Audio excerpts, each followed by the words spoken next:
Cardboard Houses, an exploration of gender, selfhood, and violence in Rebecca and a Wide Sargasso Sea. In the study of the Gothic this semester, I've explored how a barrier, a locked door, a hidden vault, an unentered room, operates in a novel as both a physical deterrent for a character and a metaphor for the barricaded spaces of a woman's interior life. In Rebecca and Wide Sargasso Sea, the attic of Thornfield and the boathouse of Manderley function as places in which the female protagonists can take on a room of their own, respectively, but both of these spaces become the character's undoing. In the attic at Thornfield, Antoinette is only allowed to speak with Grace Poole, and without any windows or mirrors, she loses all sense of reality and herself. In the boathouse, Rebecca is free to express herself outside both Maxim and society's expectations of the mistress of Manderley. In their deaths, however, the protagonist's autonomy switches. Rebecca is shot by Maxim while Antoinette escapes and subsequently kills herself. These women are both given a room of their own, but this gift becomes another tool for the men in their lives to imprison them. In this paper, I will be discussing how each of these texts toy with the idea of a room of one's own that Virginia Woolf presented in her 1929 long-form essay of the same name. Woolf writes, "A woman must have money and a room of her own if she was to write fiction. I wish to broaden the concept of writing fiction to a woman's perceived ability to function freely in her own space. This argument is to not refute Woolf's ideas, but rather track how persuasively a male oppressor controls feminine spaces, regardless of the woman's own autonomy." The converted boathouse in Rebecca is both a space of gendered violence and a space of non-gendered freedom.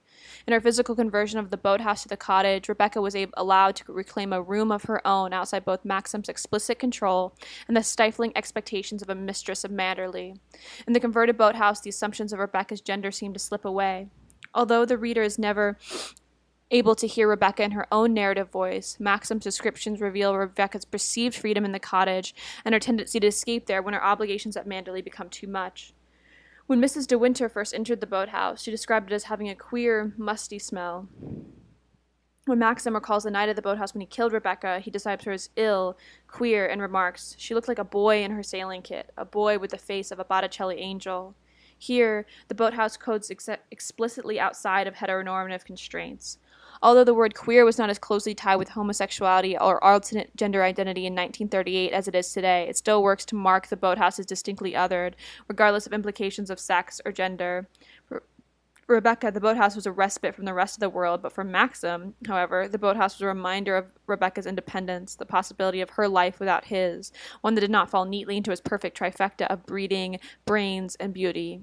So he killed her.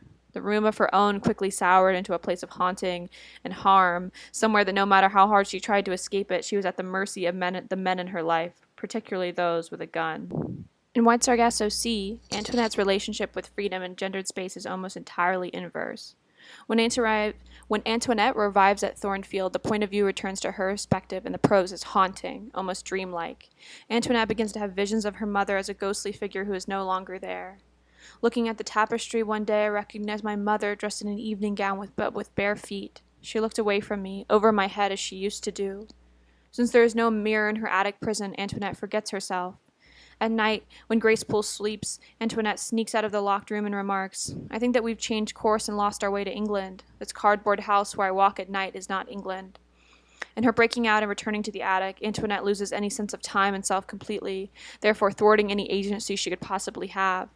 On the night of her last escape, Antoinette throws away the candle on the second floor and remarks, "Then I turned round and saw the sky. It was red and all my life was in it." The book ends with Antoinette narrating her path to freedom. It, the fire, burned up again to light me along the dark passage. By setting Thornfield on fire, Antoinette is able to take her imprisonment back into her own hands.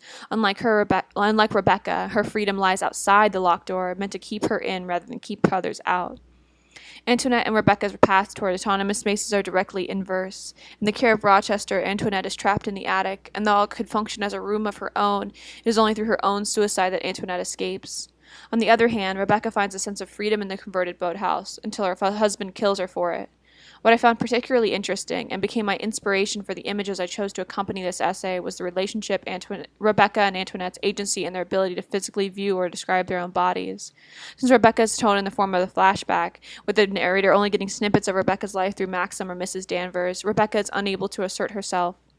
In White Sargasso Sea, Antoinette has no mirrors in her attic prison, therefore is unable to articulate her sense of self. In my visual accompaniment to this paper, I used portraits of queer and Caribbean women by Jamaican artist Camille Chetta to allow the real Rebecca and Antoinette to take shape and form before me, stepping from her shadow world like a living figure from a picture frame. In both books, the characters' rooms of their own became their liberation and their downfall. In both cases, a male oppressor sought control, but both women found their own way to agency inside and outside of the locked doors, regardless of the consequences.